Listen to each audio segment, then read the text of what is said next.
பக்தர்களுக்காக அம்பாள் இருக்கும் பச்சை பட்டினி விரதம் பற்றி பார்க்க போகிறோம்.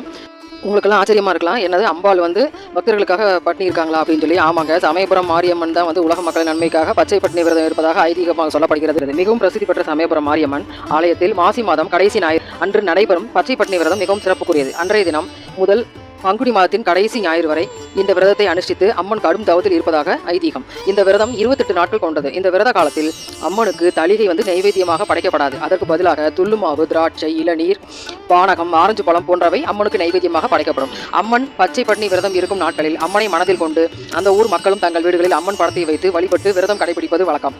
அடுப்பு தீயில் தாளிக்காமல், காலில் செருப்பு அணியாமல், இளநீரும் நீர்மோரும் அருந்தி, மஞ்சள் ஆடை உடுத்தி மகமாயின் அருள் வேண்டி இருக்கும் விரதம் இது.